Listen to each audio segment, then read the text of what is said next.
La semaine dernière se déroulaient les primeurs de Bordeaux. Aymeric nous emmène avec lui dans les domaines pour goûter le millésime 2022 en cours d'élevage et nous expliquer le déroulé de cet événement.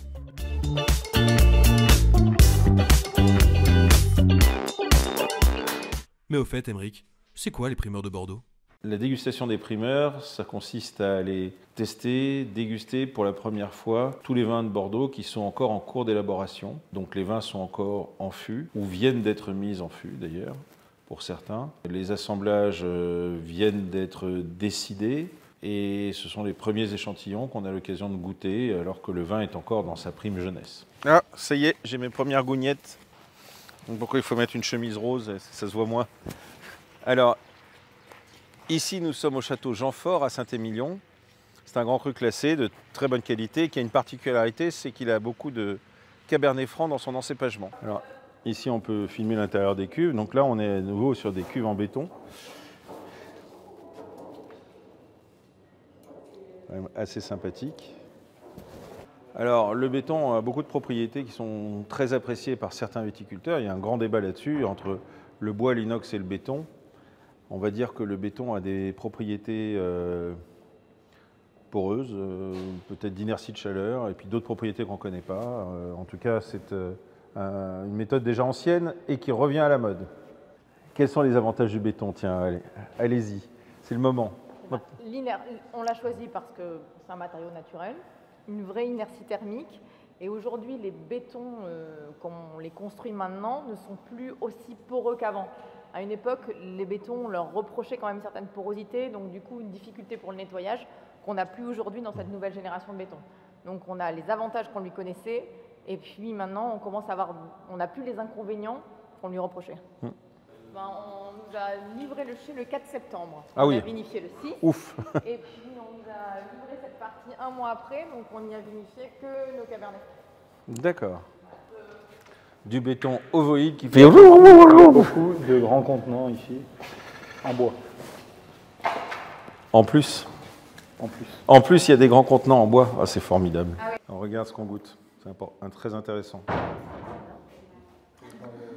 On goûte donc le vin dans les cuves béton en forme d'œuf. La barrique d'un vin, c'est-à-dire où il y a eu un seul vin qui a été élevé dedans déjà. La barrique neuve et le foudre de 20 hectos, le très grand foudre.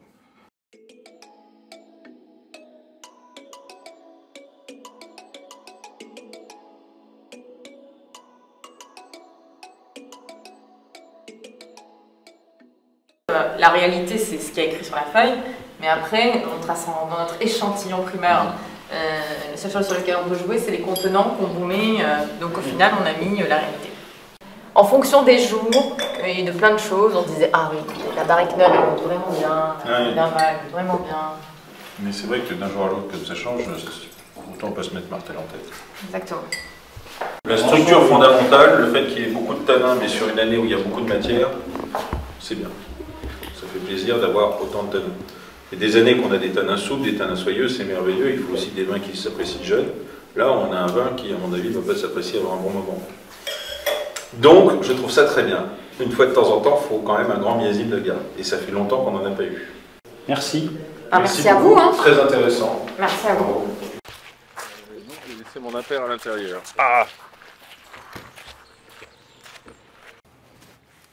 Ah là là. Quelle ruse pour aller la revoir, mais elle n'était plus seule.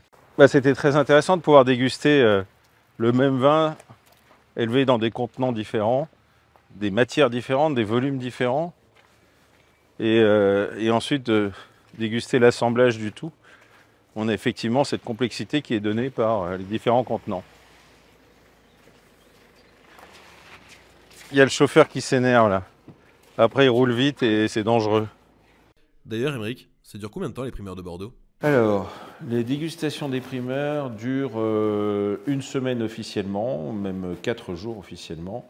En réalité, on peut aller déguster les primeurs à la propriété pendant encore 2 semaines sans problème. Et les négociants et courtiers, évidemment, ont commencé à les déguster bien avant. Et après le château Jeanfort, t'as visité quoi ?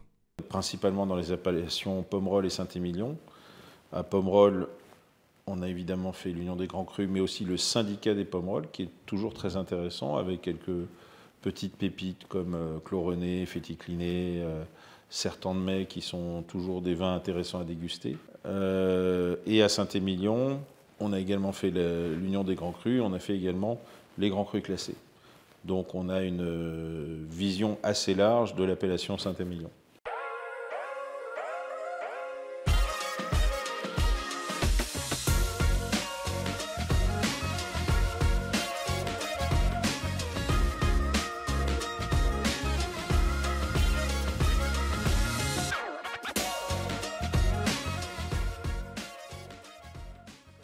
En fait, il faut que je te parle comme ça. Là, comme ça. Et attention, code 3, code 3. Alors, ben là, on était à Beauregard pour déguster les Pomerol. Mais comme je les avais déjà dégustés hier, finalement, je n'ai regoûté que les 3 ou 4 que j'avais moins appréciés. Donc, je garde le même jugement par rapport à hier. Il y a 2-3 propriétés qui sont un peu ratées sur Pomerol, mais dans l'ensemble, c'est un beau millésime.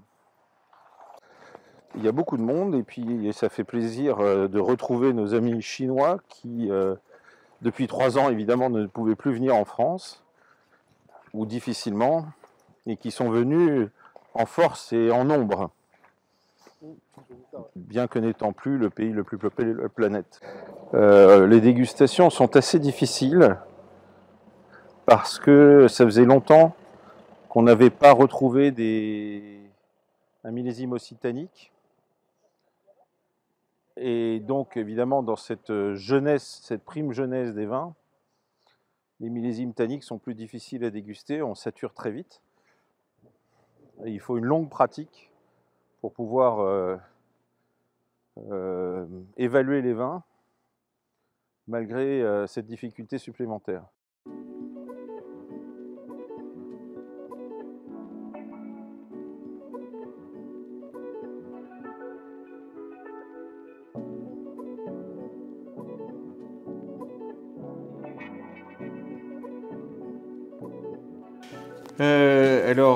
Ici nous sommes dans les bureaux de Yuan, qui est un négociant et qui s'est fait livrer des échantillons par les courtiers pour une dégustation dans un format un peu différent, puisqu'on est assis déjà, ce qui change beaucoup l'appréciation des vins, et qu'on n'est pas bousculé, donc on peut mieux se concentrer sur la dégustation. D'un autre côté, ça permet de faire moins de cuvées que quand on fait les dégustations de l'Union ou des syndicats. Ah, je l'ai très mal goûté hier. Alors je suis ravi de le regoûter. Le Grand Puy Ovionique. Ouais, si, j'ai fait mal goûter. Ah, c'est affreux, affreux, affreux.